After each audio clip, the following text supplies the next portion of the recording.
السلام عليكم ورحمة الله تعالى وبركاته. مرحبا بكم في قناة يوميات ووصفات مصطفى.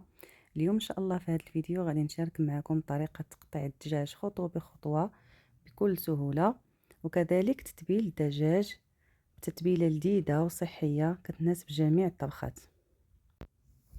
من بعد ما غسلت الدجاج ودرتو في الشبكة وقطر، هنا راني كنقطعو قطع صغيرة. الفخاذ قسمتهم على جوج، والصدر ديال الدجاج حيدت ليه هذيك الجلده اللي كتكون من الفوق باش كنقصوا الدهون. الصدر انا غادي نحتفظ به، ما غنديروش مع اللحم ديال الطياب اللي غنطيبوه في طاجين اولا في كسكسو اولا. وكنبقى هكا كنقطعو قطع صغيره.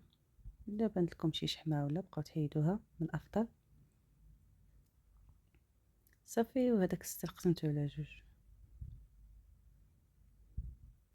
هاد الدجاجه هذه غادي نقطعها غير على 4 حتى هي حيدت ليها الجلده من الجهه ديال الصدر.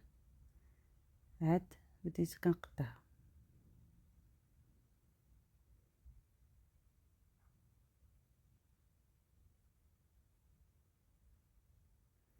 انا كنقسم الدجاجه في النص. دابا غنتحدث لكم شويه على فوائد اكل الدجاج بشكل عام. الدجاج هو من اكثر اللحوم الصحيه وكيتستعمل بزاف في النظام الغذائي المتوازن. ومن الفوائد ديالو انه غني بالبروتين. البروتين كيساعد على بناء العضلات وتقويه الجسم، سهل الهضم مناسب للاطفال والكبار وحتى المرضى، وكيقوي المناعه. فيه فيتامينات بحال بي 6 و بي 12 وكيعطي طاقه، كيساعد الجسم على النشاط اليومي، وهو قليل الدهون الى تحضر بطريقه صحيه، خصوصا الى تحيد ليه الجلد. دابا انا راه حيدت الصدر ديال هاد الدجاج. ما كيعجبناش الصدر ناكلو هكاك بوحدو، كنخليه لوصفات اخرين بحال بيتزا، شاورما، طاكوس.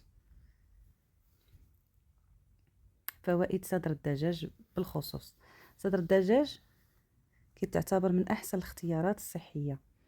هو قليل الدهون والسعرات الحراريه، نسبة البروتين فيه عالية بزاف، ومثالي للرجيم وبناء العضلات. كيعاون على إنقاص الوزن، كيشبع وما كيزيدش الدهون. وهو مفيد للقلب حيت ما فيهش دهون مشبعة بزاف. كيعاون في تنظيم السكر في الدم ومناسب لمرضى السكري. هنا بعض النصائح المهمة: الأفضل تشوي الدجاج أو طهيه في الفرن أو على البخار أو في الطاجين، هذه أغذية صحية. وتجنبي القلي بزاف والزيوت الكثيرة. ديما حيدي الجلد باش تنقصي الدهون. التتبيل يكون باعتدال خصوصا الملح. دابا انا هنا خديت الدجاج باستثناء الصدر، درتو في البانيو وكندير عليه الملحه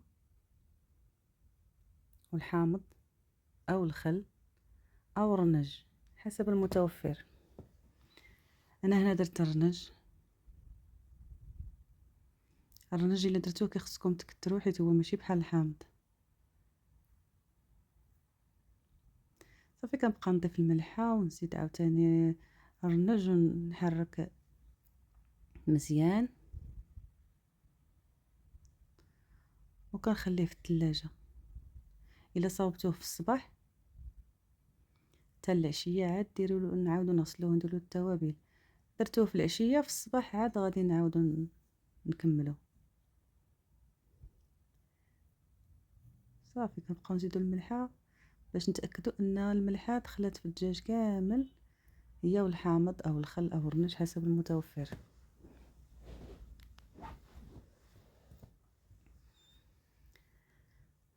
درت داك في الثلاجه. وهاد الصدر ديال الدجاج حتى هو ضفت ليه الرنج مع الملحه وكنقلب باش نتاكد بان الملحه وصلت لجميع الجوانب. حتى الدجاج اللي كيكون ما مقطعش حتى هو كندهنوه بالملحه مزيان من الداخل ومن الجوانب، حتى مع الجناح مزيان. والصدر كنتقبوه باش تخليه الملحه والحامض.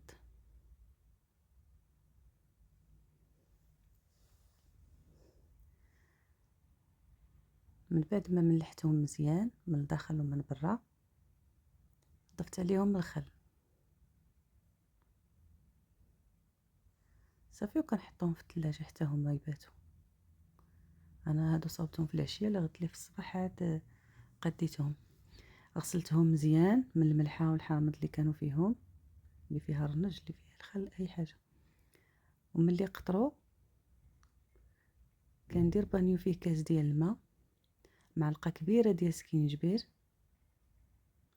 ومعلقه كبيره ديال الخرقوم، ومعلقه ديال العطريه ديال الدجاج، ونص معلقه كبيره ديال البزار. ممكن تضيفوا الثومه الا كنتم متاكدين انكم ما غاديش ديروا هاد الدجاج في الطعام. وضفت حتى الزريعه ديال القزبور.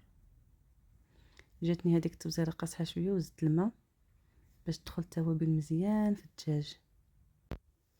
كل قطعه من قطع الدجاج كنغمسوها مزيان في هذيك التوابل باش تشرب مزيان، تدخل فيها العطريه مزيان.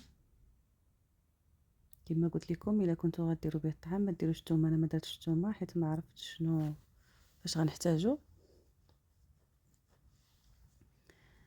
الطروفه الاولين كنت درت غير دوك اللي فيهم الجناح وداك الشيء اللي بقى من الصدر، ودابا درت الطروفه الاخرين اللي بقاو.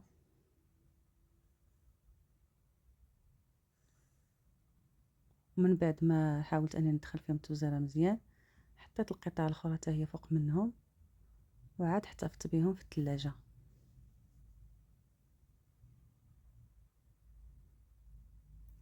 بالنسبه لصدر الدجاج خديته وقطعته، وحدين قطعتهم قطع مربعات كبيره،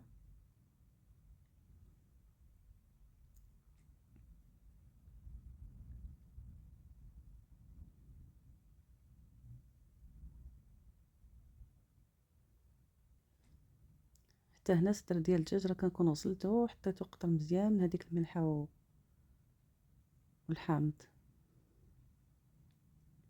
بالنسبه لهاد القطع هادو الاخرين درتهم بشكل طولي حيت باغيه ندير بهم شاورما.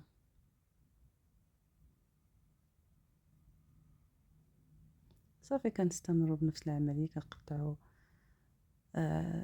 صدر الدجاج على حساب الرغبه، اما قطع صغيره على حساب بيتزا او لا قطع على حساب الشوا، شاورما، طاكوس.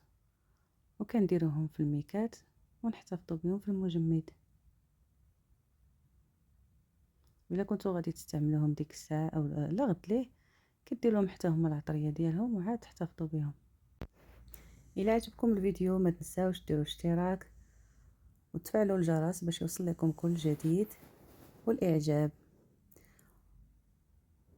وحتى الدجاج الكامل اللي ما قطعتوش حتى هو راه درت ليه التوابل بحال الدجاج الاخر اللي مقطع، وخليتهم حتى هما في الثلاجه حتى كيشربوا هذيك التوابل.